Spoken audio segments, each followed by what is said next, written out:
Kalian lagi nyari laptop atau mungkin butuh tablet juga? Kenapa nggak langsung laptop 2-in-1 aja? Kan lebih praktis. Buset. Gimana menurut kalian? Apakah gue cocok jadi sales? Tapi asli, serius, gue pengen bahas laptop terbaru dari Asus yang namanya VivoBook 13 Slate OLED. Ya, Slate OLED bukan merek biskuit. Dengan harga yang menurut gue masih masuk akal karena nggak semahal kayak ROG Z13 ataupun Mothership. Ya, jadi masih make sense. So, welcome back to Updated Edition Channel. Nama gue Greg dan langsung aja tanpa basa-basi lagi. Let's check it out.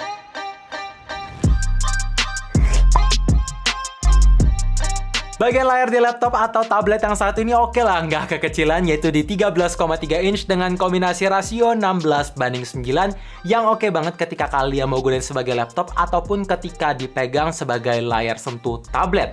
Ya, nggak terlalu ngotak dan sentuhannya pun masih tergolong responsif. Bahkan kalau misalkan kalian ada budget lebih, Asus ngejual Pen 2.0 yang bisa baca tingkat kedalaman sampai 4096 level dan punya respon rate sampai 266 Hz. Jadi kalau misalkan kalian tanya delay-nya gimana, ya masih minim sih di 36 millisecond. Cocok buat yang suka gambar. Dan kalau misalkan kita ngomongin soal kualitas entertainment, nggak main-main. Belum pernah ada yang bikin kecewa. Dalam segi resolusi udah menggunakan 1920x1080 pixel yang tajam dan punya color gamut 100% DCI-P3 plus 133% sRGB dan ini cinema grade industry punya. Gokil sih, gue pakai nonton, itu warnanya bagus, vivid, kalau misalkan ada gelap beneran bisa gelap. Dan walaupun memang cukup disayangkan laptop ini atau layar di tablet ini tidak tersedia lapisan anti-glare untuk ngeblokir cahaya dikarenakan biar enak sentuhnya. Tapi karena brightness-nya bisa nyentuh sampai 550 nits, jadi nggak gitu mantul, gua suka. Desain laptop 2-in-1 terbaru dari Asus ini punya tongkrongan yang keren sih. Bisa lah dibandingin sama ROG Z13 dan bobotnya pun juga ringan. Iya, untuk mesinnya sendiri punya bobot seberat 785 gram dan ketipisan di 7,9 mm persis kayak HP-HP zaman sekarang. Jadi kalau mau dibawa kemanapun masih oke. Bahkan kalau misalkan kalian pengen bawa stand sama keyboardnya juga masih oke.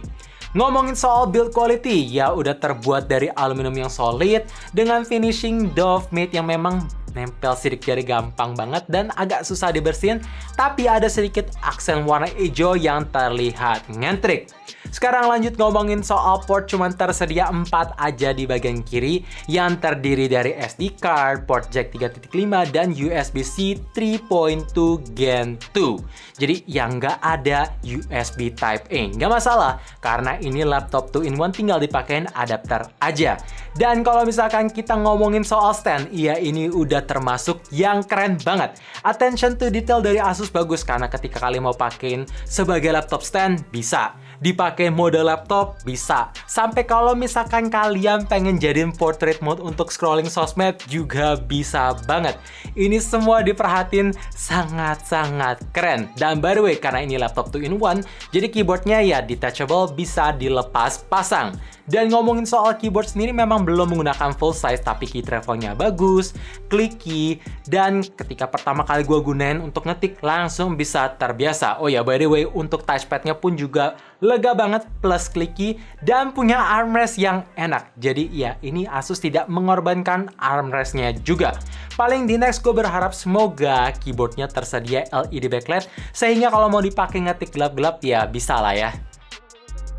Oke, untuk spesifikasi unit yang sekarang gue review menggunakan prosesor Intel Pentium N6000, GPU Intel Graphics on Board, RAM 4GB LPDDR4X, storage 256GB PCIe 3.0, koneksi support Wi-Fi 6, dan OS Windows 11 Home. Yes, jadi sebenarnya pertimbangan utama yang ada di laptop ini menurut gua ada di bagian performa karena yaitu tadi menggunakan Intel Pentium aja. Sehingga kalau misalkan kalian pengen main game berat rasanya tidak memungkinkan, kecuali ya ada beberapa game yang tersedia di Microsoft Store bisa lah ya. Dan kalau misalkan kalian pengen ngedit video di Adobe Premiere, wah itu masih kurang ngangkat. Kalau misalkan kalian pakai untuk Adobe Photoshop atau ngedit-ngedit foto, itu masih bisa selama layernya nggak banyak-banyak. Dan kalau misalkan kalian pengen pakai untuk everyday use kayak browsing, sambil denger lagu, pasang note sana-sini, ya masih oke banget. Ya pokoknya kebutuhan Office, kuliah itu oke. Tapi yang nggak bisa expect performanya gimana-gimana. Dan kalau misalkan ngomongin soal ketahanan baterai sendiri sangat awet. Dalam pemakaian sehari-hari gue bisa tembus 7 jam dalam sekali ngecharge, yaitu mati total sampai 0%. Dan ketika kalian perlu ngecharge pun juga cepat support fast charging dan bisa di-charge pakai power bank. Jadi nggak usah takut kehabisan daya. Oh ya, by the way, Windows 11 ini sekarang ada fitur widget yang ngebantu banget buat ngeliat prediksi cuaca, berita terkini, olahraga tanpa harus repot-repot buka per aplikasi lagi. Semua bisa kelihatan langsung. Ini kepake sih. Oke, karena ini laptop 2-in-1, jadi kameranya ada dua. Pertama tentu ada di bagian depan, ya webcam dengan resolusi 5 megapiksel dengan kualitas 1080p 30 fps yang masih tergolong tajam walaupun gerakannya ada delay. Dan tentunya masih menggunakan fixed focus. Sedangkan untuk kamera satunya lagi di bagian belakang menggunakan resolusi 13 megapiksel yang jauh lebih tinggi dan terdapat sensor autofocus. Jadi ketika kalian lagi video call pengen ngasih tunjuk objek, ya bisa fokusin ke objek tersebut. Dan ketika gue coba iseng-iseng foto, ternyata hasilnya bagus selama ketika kalian foto itu tangannya jangan gerak-gerak biar masih terlihat tajam.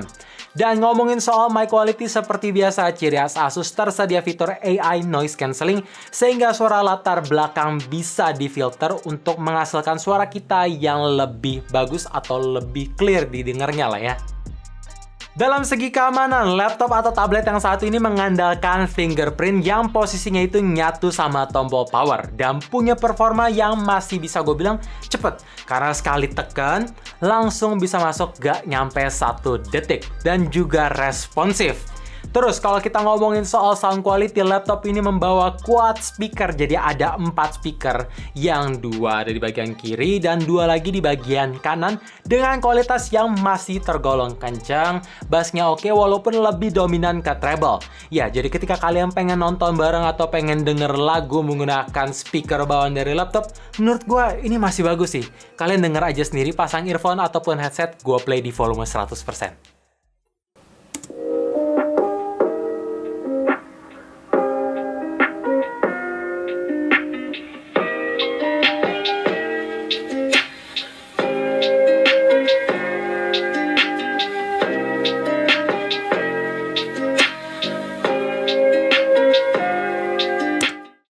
So guys, itu dia video review Asus VivoBook 13 Slate OLED versi channel up-to-date IDN. Intinya dengan harga yang dibanderol yaitu 10 jutaan, menurut gua masih masuk akal walaupun memang buat kalian yang nyari performa gahar rasanya kurang tepat alias skip aja.